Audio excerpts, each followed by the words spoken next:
नमस्ते। आप सभी से अनुरोध है कृपया हमारी चैनल को सब्सक्राइब करें, वीडियो को लाइक करें और जाएं हमारे धर्मापड़ा मर्चेंडाइज स्टोर पर, जहां बहुत सारे डिस्काउंट आपको मिलेंगे। लिंक नीचे डिस्क्रिप्शन में है। SIR के फाइनल आंकड़े इलेक्शन कमीशन ने जारी कर दिए हैं अलग अलग प्रदेशों के। और अलग अलग प्रदेशों में अभी आप देखेंगे, क्योंकि तुलना करेंगे तो आप ये सोचेंगे कि साहब कि ये सारा हंगामा बंगाल में ही क्यों है। अच्छा, अब बंगाल का मामला जो है वो इसलिए टेढ़ा हो जाता है क्योंकि बंगाल में पोलिंग बहुत हाई होती थी। पिछली बार भी 82.3% हो चुकी है। अब आप ये भी कहेंगे कि साहब की इतनी हाई पोलिंग हो रही है, ये कैसे हो रही है। नॉर्मली ये कहा जा रहा है कि बंगाल में कोई किसी प्रकार की इंडस्ट्री नहीं है, कोई किसी प्रकार का रोज़गार नहीं है, लोग बड़ी मात्रा में, बड़ी संख्या में बाहर जा रहे हैं रोज़गार के लिए। इसी तरह की स्थिति आपको बिहार में देखने को मिलती है। तो बिहार में जो SIR हुआ, तो SIR में कुल 6% वोट कम हुए, और 6% वोट कम होने के बाद भी लगभग 6% वहाँ पर टर्नआउट बढ़ गया। अब एक ज़माना था जब वहाँ पे 50% से ऊपर भी यदि पोलिंग हो जाती थी तो अच्छी पोलिंग मानी जाती थी, लेकिन अब जो है वो 60 में होने लगी है, यानी कि मिड 60s में पहुंच गई है। इस बार शायद 66-67% हुई थी, जो कि ऐतिहासिक थी। तो उसका भी ये क्रेडिट दिया गया था कि साहब कि ये देखिए 6% ये वोट काटे गए, तो ये 6% इधर ये बढ़ गया क्योंकि डिनोमिनेटर कम हो गया। अब देखें यदि तो सबसे अधिक वोट यदि कहीं कटे हैं, सबसे अधिक वोट कटे हैं तो 2,04,00,000 वोट कटे हैं उत्तर प्रदेश में। कितने?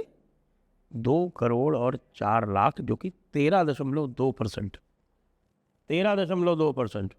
और इसी के अनुपात में, इसके तुलना में पश्चिम बंगाल की बात की जाए तो पश्चिम बंगाल में लगभग 91 लाख वोट कटे हैं, जो कि मात्र 12% है।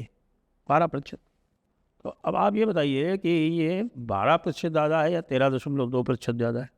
और इस 12% में वो जो इनकन्सिस्टेंसी वाले जो है 27 लाख, वो भी शामिल है। वो अलग से प्रावधान किया गया था यहाँ के लिए, क्योंकि सबसे ज़्यादा फर्जीवाड़ा, सबसे ज़्यादा घोटाला, सबसे ज़्यादा घालमेल, सबसे ज़्यादा गोंडोबोल, ये सब आपको पश्चिम बंगाल में ही देखने को मिला था। इसलिए पश्चिम बंगाल के ऊपर यह विशेष ध्यान दिया गया था। ये दिखा रहा है कि 34 वर्ष के लेफ्टिस्ट के राज्य में और 15 वर्ष के ममता दीदी के राज्य में किस प्रकार से पूरी की पूरी चुनावी प्रक्रिया दूषित हो चुकी है, क्योंकि इलेक्टोरल रोल्स पूरी तरह से दूषित थे। इतना सब करने के बाद भी मात्र 12% वोट कटे। और लगता ये है कि साहब जैसे जो कुछ भी हुआ वो पश्चिम बंगाल में ही हुआ। अब और अगर आप बात करें तो हम आपको ये बताना चाहेंगे कि मध्य प्रदेश में भी हुआ। मध्य प्रदेश में 6% ही वोट कम हुए, जो कि बिहार के बराबर है। छत्तीसगढ़ में 11.8% कम हुए। सबसे ज़्यादा कम कहाँ हुए साहब? सबसे ज़्यादा कम हुए अंडमान और निकोबार आइलैंड में, जहाँ पे 17% वोट कम हुए। 17% वोट कम हुए। कोई हल्ला सुना?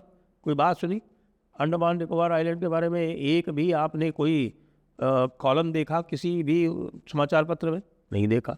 मैंने तो नहीं देखा भाई, आपने देखा हो तो बता दीजिएगा। फिर पुडुचेरी में 7.6% कम हुए, और लक्षद्वीप में तो बहुत मामूली से कम हुए। वहाँ है ही कितने, 57,000 तो पूरी इलेक्टोरेट है वहाँ की। 57,000 में भी साहब उनको एक MP मिलता है पूरा का पूरा, जो उत्तर प्रदेश में 30 लाख की मिलता है। तमिलनाडु में भी साहब 11.6% वोट कम हुए। अच्छा, इसकी जो बेस लाइन है, इसकी बेस लाइन SIR आरंभ होने के समय का जो इलेक्टोरल रोल है वो है। तो इसीलिए कुछ लोग जो है, जैसे मैं आज सुन रहा था अमिताभ तिवारी को आज तक पे बोल रहे थे, तो अमिताभ तिवारी जी का कहना है कि विशेष अंतर नहीं पड़ा, क्योंकि पिछली बार जब चुनाव हुए थे तो 7.34 करोड़ वोट थे और अब 6.8 करोड़ है। तो जो कम हुए हैं वो लगभग 57 लाख ही हुए हैं।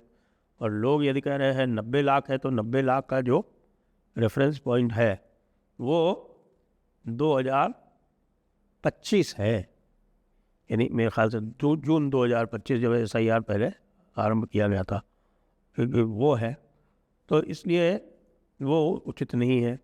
57 लाख ही कम हुए हैं और 19,000 ही ममता दीदी के पर कंस्टिट्यूंसी कम हुए हैं। ममता दीदी के जो जीत की मार्जिन है वो 31,000 है। लेकिन अमिताभ तिवारी जी ने इसको अलग अलग करके नहीं बताया। उन्होंने ये नहीं बताया कि 19,000 से अधिक मत प्राप्त करके ममता दीदी केवल 48 सीटें जीती थी। तो और ये ऐसा दिख रहा है कि भाई ये जो वोट वाइब वाले हैं ख़ास तौर से, वो कुछ आंकड़े छुपा के और किसी भी प्रकार से ममता दीदी के फेवर में बात करना चाहते हैं, क्योंकि इतनी बड़ी बात उन्होंने छुपाई। उन्होंने कहा कि भाई 12,000 का क्वेश्चन है, ये नहीं बता रहे कि वेस्टेड वोट कितने हैं, कितने लाखों के अंतर से कितनी जगह ममता दीदी जीती है। अब आप चाहे लाखों के अंतर से जीती है, चाहे 10 वोट के अंतर से जीती है, बात तो एक ही होती। लेकिन वो जो लाखों के अंतर से जो जीतते हैं, तो उससे जो डिफरेंस है वो बढ़ जाता है। वो डिफरेंस 31,000 वोट का है, तो ये कह रहे हैं कि साहब की 19,000 इकट्ठे हैं, इसलिए 12,000 वोट का उनके पास क्वेश्चन है, वो बड़े आराम से जीतेंगे। ये नहीं बता रहे कि 19,000 से अधिक वोटों से केवल 48 सीटें जीती थी ममता दीदी, बाकी सब उस 19,000 से कम थे। खैर, ये तो खैर मैंने आपको अमिताभ तिवारी के वोट वाइब की जो है वो सूचना दे दी। अब आप ये देखें कि गुजरात में 13.4% वोट कटे, वही 2025 की बेस लाइन से। गोवा में 10.7% कटे और केरला में केवल 2.7% वोट कटे। और केरला का मेरा पर्सनल एक्सपीरियंस भी है वहाँ चुनाव कराने का। और मामला जो है ना, वो आप देखते हैं लेफ्ट फ्रंट है और सब कुछ है, लेकिन जो चुनावी प्रक्रिया है ना, वो बड़ी साफ़ सुथरी। थोड़ा ढीला अवश्य है, लेकिन चुनावी प्रक्रिया बड़ी साफ़ सुथरी है। मुझे ध्यान है कि मैंने एक बार जब मेरी वहाँ पे तिरुवल्ला में मैं ऑब्जर्वर था, तिरुवल्ला पतनमतिट्टा डिस्ट्रिक्ट में आता है और पूरे विश्व का सबसे अधिक साक्षर शहर बताया जाता है। वहाँ मैंने किसी को पूछा था, एक कंस्टिट्यूंसी थी, उसमें 2-3 कंस्टिट्यूंसी थी मेरे पास तिरुवल्ला के अलावा भी,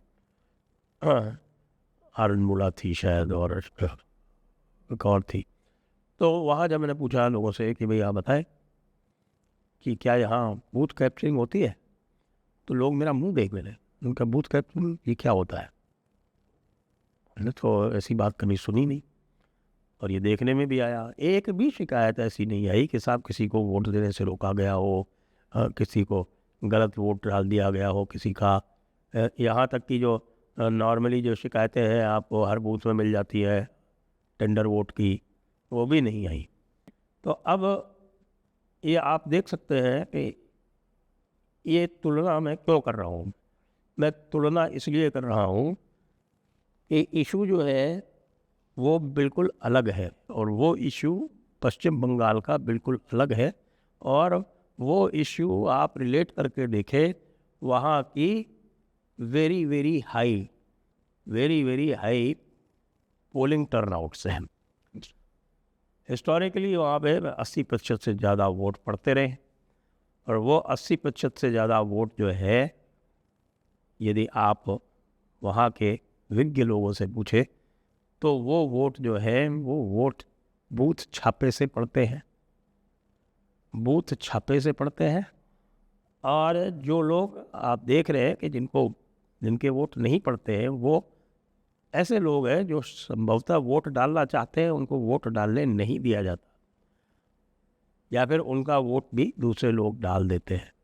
इस फैक्टर को कोई भी कंसिडर नहीं कर रहा, लेकिन ECI जो है वो पूरी तरह से इसी पे फोकस्ड है। इसीलिए उसने वो तृणमूल को जो वोट वाला जो जारी किया, जो एक ट्वीट दिया, उसमें यही चीज़ें लिखी है कि नो छापा, no booth jamming, no source jamming. कैसे कर पाएंगे पता नहीं, क्योंकि कल भवानीपुर का किस्सा है। भवानीपुर में दीदी हार रही है ऐसी चर्चा आम है पूरे कोलकाता में।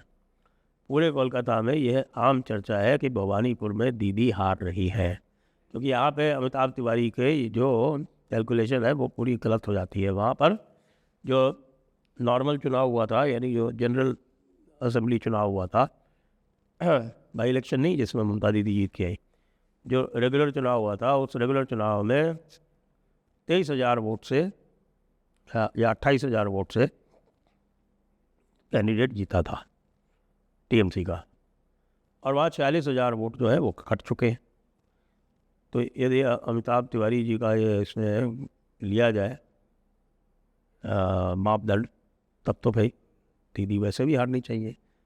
लेकिन जो देखने में आ रहा है उसमें भी ये दिख रहा है कि भाई कॉन्स्टिट्यूंसी का मेकअप ही ऐसा है, डरा धमका के लोगों को रोका जाता है। कल भी डराने धमकाने का एक किस्सा आया है, अब इसमें देखते हैं कि साहब ईसीआई क्या करेगा। कि कुछ जो वहाँ पे साधु जन थे वो भगवत गीता बांट रहे थे, तो उनको जो है वो तृणमूल के एक कोई टफ़ी है वहाँ के, वही गुंडा तत्व हैं, उन्होंने उनके साथ मारपीट की है। तो उनके साथ मारपीट की है तो निश्चित रूप से संज्ञान लिया जाना चाहिए। मैं देखने का प्रयास करूँगा कि भाई क्या होता है उसमें, और जो भी इस तरह के टफ़ीज़ हैं उनको तो चुनाव के समय बिल्कुल अंदर ही रखा जाना चाहिए, जिससे कि वो किसी भी तरह का डिसरप्शन ना कर सके।